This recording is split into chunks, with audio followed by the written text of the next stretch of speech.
ચાલો વિદ્યાર્થી મિત્રો નમસ્કાર। આજે આપણે ધોરણ 6 વિષય સામાજિક વિજ્ઞાન અને પાઠ 14મો વિવિધતામાં એકતા એના વિશેની સમજૂતી મેળવવાની છે। બરાબર, તો વિવિધતામાં એકતા એટલે કે આપણે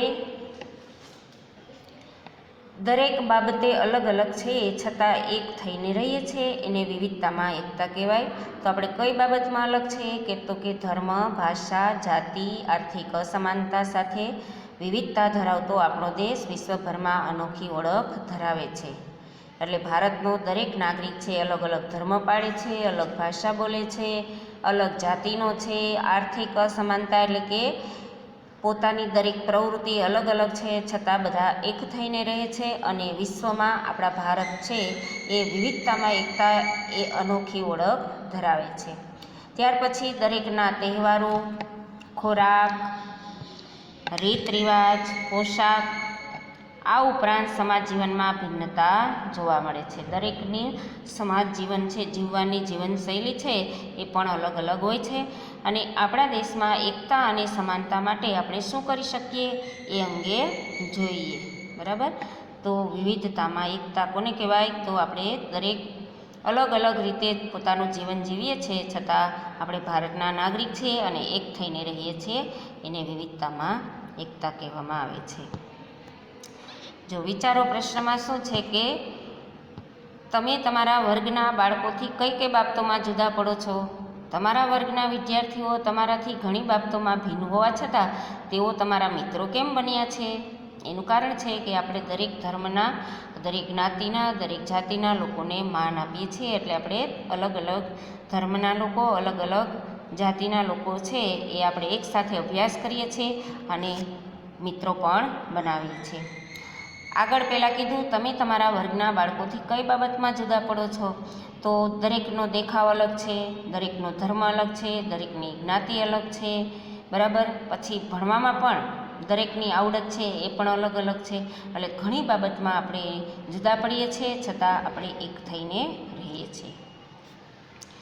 ભારતના લોકોમાં જેટલી વિવિધતા છે આવી વિવિધતા દુનિયાના બીજા દેશોમાં ભાગ્યે જ હશે। બરાબર, એટલે ખૂબ આપણો દેશ છે એ આપણી પ્રાચીન સંસ્કૃતિ ખૂબ મહાન હતી અને દરેક ધર્મના લોકો સાથે હળીમળીને રહે છે।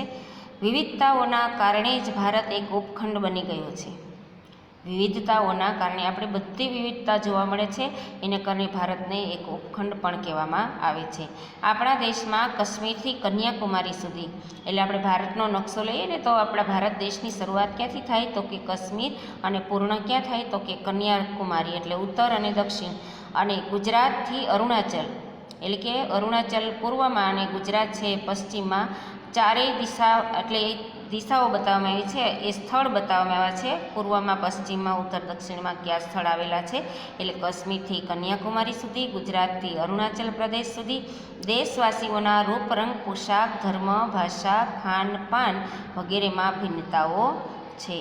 બરાબર, તમે ભારતના લોકોને જોશો દરેક લોકોનો રૂપ રંગ એક સરખો હોતો નથી, દરેકના પોશાક એક સરખા હોતા નથી, દરેકનો ધર્મ અલગ હોય છે, ભાષા પણ અલગ હોય છે, ખાનપાન એટલે કે આપણે જે ખોરાક લઈએ છીએ એ પણ અલગ છે। આવી ભિન્નતા આપણા ભારત દેશમાં જોવા મળે છે। તો એમાં આપણે પહેલું લેશું ધર્મ। આપણા દેશમાં વિવિધ ધર્મમાં આસ્થા, આપણે જેમાં શ્રદ્ધા રાખીએ ને એને આસ્થા કહેવામાં આવે છે। તો આપણા દેશમાં વિવિધ ધર્મમાં આસ્થા ધરાવતા લોકો રહે છે। એમાં હિન્દુ, ઇસ્લામ, ખ્રિસ્તી, શીખ, બૌદ્ધ, ઝરથોસ્તી એટલે કે પારસી અને યહૂદી ધર્મ પાળતા લોકો અહીં હળીમળીને રહે છે। ધર્મમાં ભિન્નતા હોવા છતાં સૌ સમાન રીતે ધર્મનું આચરણ કરી શકે તેવા શુભ આશય માટે આપણા દેશમાં બધા જ ધર્મોને સરખું મહત્ત્વ આપવામાં આવે છે। આપણે ભિન્ન છીએ છતાં જે લોકો જે ધર્મ પાળે છે એ ધર્મનું આચરણ કરી શકે, એટલે કે પોતાના ધર્મ અનુસાર જીવન જીવી શકે એને આચરણ કહેવાય, જીવનમાં ઉતારો, એવા શુભ આશયથી, એટલે કે એ માટે સારું થાય એટલે આપણા દેશમાં બધા ધર્મોને સરખું માન આપવામાં આવ્યું છે, મહત્ત્વ આપવામાં આવ્યું છે। આપણને ખબર જ દરેક ધર્મના તહેવારો આવે છે ત્યારે આપણે જાહેર રજાઓ હોય છે, એનું કારણ એ છે કે આપણે દરેક ધર્મને માન આપીએ છીએ। તો આ ધર્મ. તો હવે છે ભાષા. આપણા દેશમાં હિન્દી, અંગ્રેજી, ગુજરાતી, બંગાળી, મરાઠી, પંજાબી, તમિલ, તેલુગુ, કન્નડ, મલયાલમ, ઉડિયા, કોંકણી વગેરે ભાષા બોલાય છે. એમાં હિન્દી આપણી રાષ્ટ્રભાષા ગણવામાં આવે છે. ભાષામાં ભિન્નતા હોવા છતાં આપણા દેશમાં એકતા અને દેશની એકતાને જાળવી રાખવા આ વિવિધ ભાષાઓ મહત્ત્વ ધરાવે છે. બરાબર. પોતાના વિસ્તાર હિન્દી ભાષા તો ભારતનો દરેક નાગરિક બોલે છે, કારણ કે આપણી રાષ્ટ્રભાષા છે. પછી તમારા પ્રદેશ પૂરતી અલગ અલગ ભાષાઓ પણ બોલો છો તમે, અને એના કારણે આપણે વિવિધ ભાષાઓ છે એનું મહત્ત્વ ધરાવીએ છીએ. બરાબર. આ દરેક ભાષાઓ છે પોતાના વિસ્તારમાં, અલગ રાજ્યમાં આવી અલગ અલગ ભાષાઓ પણ બોલાય છે. એના પછીનું છે સાંસ્કૃતિક. આપણા દેશમાં ધર્મ અને ભાષામાં ભિન્નતા હોવાથી, બરાબર, શું કીધું? ધર્મ અલગ અલગ છે, ભાષા પણ અલગ અલગ છે, એમાં ભિન્નતા છે. એને કારણે સાંસ્કૃતિક વિવિધતા બહોળા પ્રમાણમાં જોવા મળે છે. ધર્મ અલગ છે, ભાષા અલગ છે, એટલે ધર્મ અલગ એટલે તમારી સંસ્કૃતિ પણ અલગ હોય છે. એટલે એ વિવિધતા બહોળા પ્રમાણમાં એટલે કે મોટા પ્રમાણમાં જોવા મળે છે. જેને કારણે ધર્મ અને ભાષા અલગ છે, એને કારણે સંસ્કૃતિની વિવિધતા પણ છે. વિવિધ પ્રદેશ કે રાજ્યમાં સાંસ્કૃતિક વિવિધતા સરળતાથી જોઈ શકાય છે. વિવિધ પ્રદેશ એટલે કે જુદા જુદા પ્રદેશમાં કે રાજ્યમાં સાંસ્કૃતિક વિવિધતા અલગ અલગ હોય છે. બરાબર. આપણી સંસ્કૃતિ છે જે આપણા પૂર્વજોએ આપણને વારસામાં આપેલી છે, એ આપણી સંસ્કૃતિ આપણે જાળવી રાખેલી છે. પછી ધર્મની બાબતમાં હોય, ભાષાની બાબતમાં હોય કે કોઈ પણ બાબતમાં હોય તો એ આપણે જાળવી રાખીએ, એને સંસ્કૃતિ કહેવાય. છતાં આપણે એક થઈ. તો તેમાં આપણા દેશમાં દિવાળી, મકર સંક્રાંતિ, હોળી, દશેરા, શિવરાત્રિ, ગણેશ ચતુર્થી, ઈદ, નાતાલ, અષાઢી બીજ, મોહરમ, બુદ્ધ જયંતિ, મહાવીર જયંતિ, ઓણમ, પતેતી, વૈશાખી વગેરે તહેવારો દેશના જુદા જુદા ભાગોમાં વસતા લોકો સાથે મળીને ઉજવે છે. બરાબર. દિવાળી આપણા દેશમાં દરેક ભારતનો દરેક નાગરિક છે એ દિવાળીનો તહેવાર ઉજવે છે. મકર સંક્રાંતિ એટલે કે ઉત્તરાયણ, આપણે તે દિવસે પતંગ ચગાવીએ છીએ. હોળી છે એ ફાગણ મહિનામાં હોળી પ્રગટાવીએ છીએ. દશેરા, નવરાત્રિ પછી દશેરા આવે એ પણ આપણે ઉજવીએ છીએ. શિવરાત્રિનો મેળો જૂનાગઢમાં ભરે છે, આ તહેવાર આપણે ઉજવીએ છીએ. ગણેશ ચતુર્થી જે હમણાં જ આવશે, બરાબર, તો એ પણ આપણે ઉજવીએ છીએ. ઈદ મુસ્લિમ લોકોનો તહેવાર છે, તો એ ધર્મના લોકો ઉજવે છે. નાતાલ છે એ પણ ખ્રિસ્તી ધર્મનો તહેવાર છે, એ ઉજવે છે. અષાઢી બીજ એ હિન્દુઓનો તહેવાર છે, એ લોકો ઉજવે છે. મોહરમ મુસ્લિમ લોકોનો તહેવાર, એ ઉજવે છે. બુદ્ધ જયંતિ જે લોકો બૌદ્ધ ધર્મ પાળે છે, ભગવાન બુદ્ધની જન્મ જયંતિ આવે એ તહેવાર ઉજવવામાં આવે છે. મહાવીર જયંતિ જૈન ધર્મમાં જે લોકો આસ્થા રાખતા હોય, જૈન ધર્મ પાળતા હોય, એ મહાવીર જયંતિ ઉજવે છે. ઓણમ તહેવાર એ દક્ષિણ ભારતનો તહેવાર છે. ઓણમ, બરાબર, તેમાં એ વિસ્તારમાં પાક તૈયાર થાય અને ત્યારે આ તહેવાર ઉજવવામાં આવે છે. અને ઓણમ તહેવાર છે એમાં સ્પર્ધા હોય છે. હોળી સર્પ આકારની હોળી હોય છે, એની સ્પર્ધા કરવામાં આવે છે. તો એ દક્ષિણ ભારતનો તહેવાર છે. પતેતી પારસી લોકોનો તહેવાર છે. વૈશાખી છે એ પંજાબી લોકોનો તહેવાર છે. તો આવી રીતે જુદા જુદા ભાગોમાં આવા તહેવારો ઉજવવામાં આવે છે. હવે જોઈએ જાણવા જેવું કે આપણા દેશમાં અલગ અલગ પ્રકારના નૃત્યો જોવા મળે છે. તો કયા વિસ્તારનું કયું નૃત્ય પ્રખ્યાત છે, અથવા કયા રાજ્યનું કયું નૃત્ય છે એ પ્રખ્યાત છે. તો દેશમાં જુદા જુદા ભાગોમાં વસતા લોકો અલગ અલગ પ્રકારના નૃત્યમાં કુશળતા ધરાવે છે. ઉદાહરણ તરીકે રાસ ગરબા, તો કોના પ્રખ્યાત છે? તો કે ગુજરાતના રાસ ગરબા. ગુજરાતના લોકો છે જેવા રાસ ગરબા રમે એવા કોઈ ભારતના લોકો રમી શકતા નથી, એટલે આપણા ગુજરાતના રાસ ગરબા પ્રખ્યાત છે. ભાંગડા નૃત્ય છે એ ક્યાંનું છે? તો કે પંજાબનું છે. કથક નૃત્યનું નામ છે એ કયા રાજ્યનું છે? તો કે ઉત્તર પ્રદેશનું છે. કુચીપુડી નૃત્ય છે એ કયા રાજ્યનું છે? તો કે આંધ્રપ્રદેશનું. કથકલી નૃત્ય છે તો એ કયા રાજ્યનું છે? તો કે કેરળનું. ભરતનાટ્યમ નૃત્ય છે એ કયા રાજ્યનું? તમિલનાડુનું. બિહુ છે એ કયા રાજ્યનું? અસમનું. અને ઓડિસી ઓડિશાનું. અને ઘુમર છે એ રાજસ્થાનનું નૃત્ય. એટલે દરેક રાજ્યના અલગ અલગ નૃત્યો છે એ પ્રખ્યાત છે. તો આવી રીતે ભાષા, ધર્મ, તહેવારો આ બધું અલગ અલગ ઉજવવામાં આવે છે. હવે આપણે જોઈએ કે વિવિધતાઓ સાથે પ્રજામાં ખાનપાન, પોશાક, રહેઠાણ, માન્યતાઓ, રીત રિવાજ વગેરે પણ અનેક પ્રકારની ભિન્નતાઓ રહેલી છે.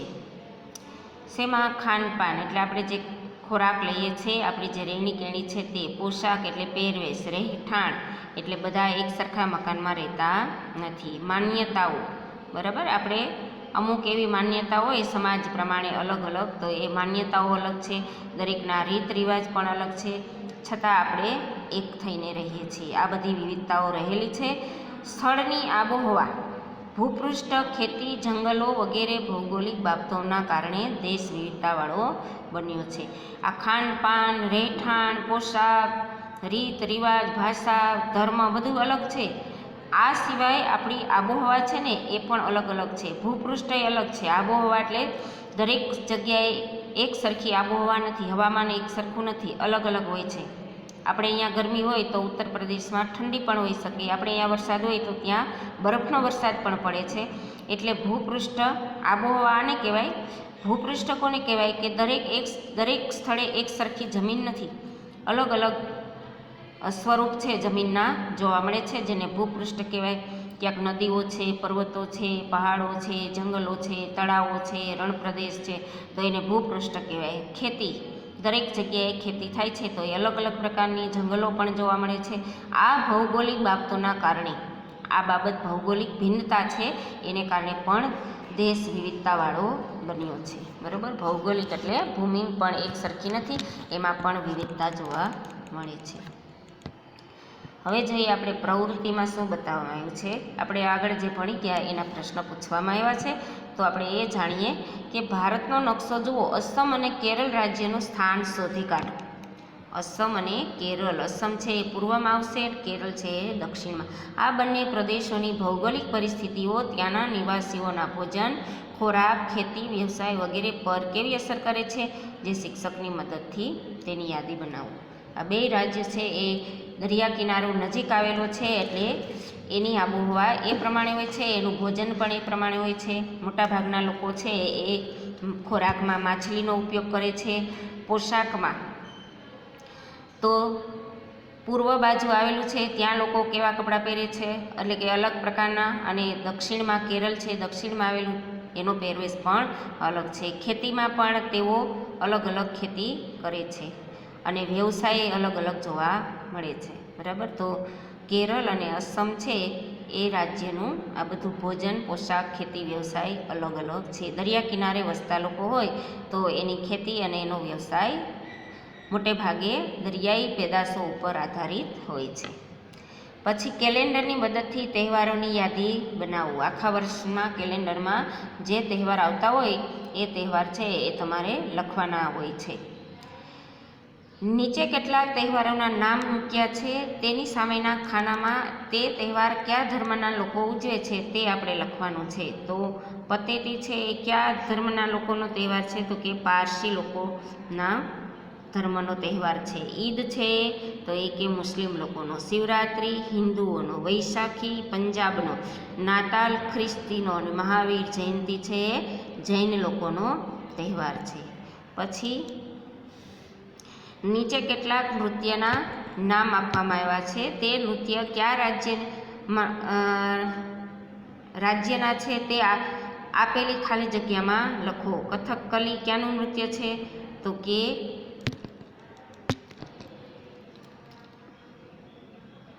કથકલી કેરળનું નૃત્ય છે. ઘુમર છે રાજસ્થાનનું. રાસ ગરબા ગુજરાતના. અને ભાંગડા છે એ પંજાબનું નૃત્ય છે. બરાબર, તો આવી રીતે તહેવારો અને નૃત્યો છે એ ક્યાં ક્યાંના પ્રખ્યાત છે, કઈ ભાષાઓ છે, કેવી રીતે આપણે ભારતમાં દરેક નાગરિક હળીમળીને રહે છે. તો આ બધી વિવિધતામાં એકતા છે. હવે આપણે વિવિધતામાં એકતા કોને કહેવાય એની સમજ મેળવીએ.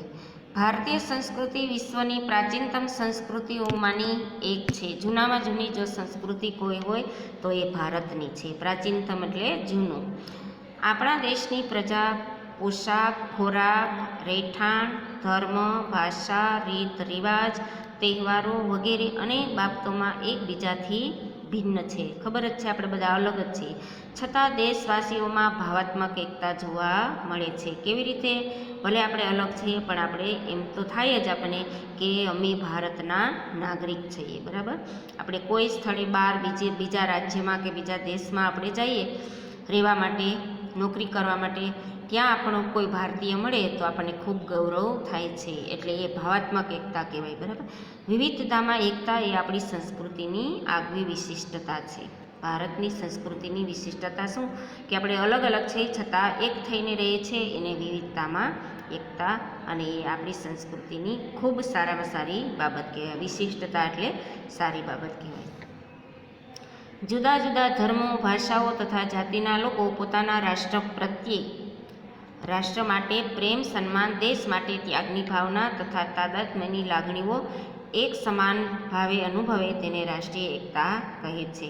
ભલે ભારતનો કોઈ પણ નાગરિક હોય, કોઈ પણ ધર્મ પાળતો હોય, ભાષા બોલતો હોય, કોઈ પણ જાતિનો હોય, પણ તેને રાષ્ટ્ર પ્રત્યે પ્રેમ હોવો જોઈએ, દેશ પ્રત્યે સન્માનની ભાવના હોવી જોઈએ, દેશ પ્રત્યે ત્યાગની ભાવના હોવી જોઈએ. તાદાત્મ્ય એટલે હળીમળીને રહેવું જોઈએ. એવી લાગણીઓ છે એક સમાન ભાવે જ્યારે અનુભવે ત્યારે દેશને રાષ્ટ્રીય એકતા છે એમ કહી શકીએ આપણે. બરાબર, દરેક નાગરિકમાં આવી ભાવના હોય તો આપણે રાષ્ટ્રીય એકતા પણ નામ આપી શકીએ. રાષ્ટ્રીય એકતાથી જો આપણે બધા સાથે હળીમળીને રહીએ ને તો શું થાય? તો કે રાષ્ટ્રીય એકતાથી રાષ્ટ્રનો આર્થિક, સામાજિક, ઔદ્યોગિક વગેરે ક્ષેત્રોમાં વિકાસ થાય છે. જ્યાં શાંતિ ને અહીંયા સમૃદ્ધિ અને એનો વિકાસ છે એ ખૂબ ઝડપથી થાય. એટલે રાષ્ટ્રીય એકતાથી રાષ્ટ્રનું આર્થિક, આર્થિક એટલે આપણો દેશ ખૂબ આગળ પ્રગતિ કરે, સમૃદ્ધિ થાય. સામાજિક, સમાજનો પણ વિકાસ થાય. ઔદ્યોગિક એટલે કે ઉદ્યોગો પણ સારા એવા સ્થાપી શકીએ. જો આપણી પાસે સમૃદ્ધિ હશે તો આપણે કોઈ પણ નવું કામ કરી શકશું. એટલે જો એકતા હશે તો આર્થિક, સામાજિક અને ઔદ્યોગિક વગેરે ક્ષેત્રોમાં વિકાસ થાય છે. વિવિધતાઓની વચ્ચે પણ લોકો શાંતિ, સલામતી અને સમૃદ્ધિ પ્રાપ્ત કરે છે. તેથી જ ડૉક્ટર રાધાકૃષ્ણને કહ્યું છે કે આપણે અલગ છીએ છતાં આપણે સલામત પણ છીએ અને આપણે સમૃદ્ધિ પણ મેળવીએ છીએ.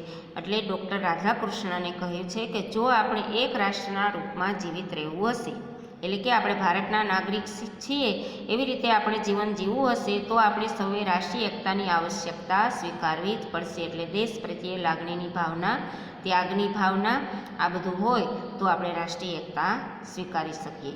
એટલે આવું આપણે કરવું હોય તો રાષ્ટ્રીય એકતા સ્વીકારવી જ પડશે. આઝાદીની લડતમાં દેશવાસીઓએ રાષ્ટ્રપ્રેમ અને સમર્પણની ભાવના થકી રાષ્ટ્રીય એકતાના દર્શન કરાવ્યા હતા.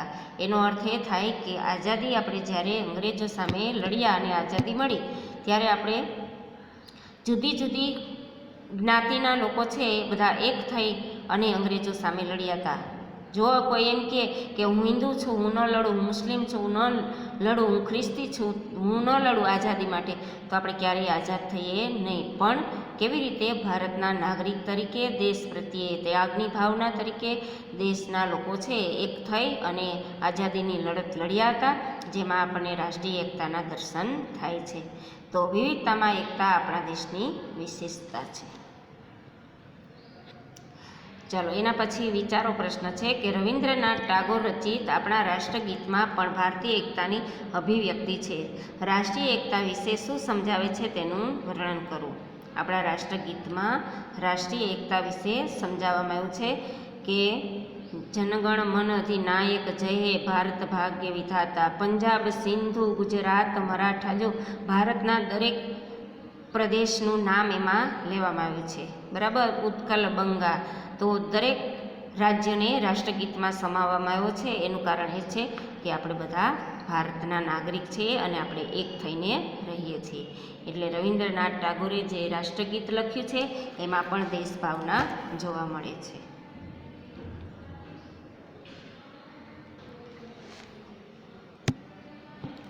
વિવિધ જાતિઓ, ધર્મો, રીત રિવાજો, સંસ્કૃતિઓ, ભાષાઓ વગેરેનો સમન્વય ભારતમાં થયો છે. એટલે બધા ભેગા જોવા મળે છે એને સમન્વય કહેવાય.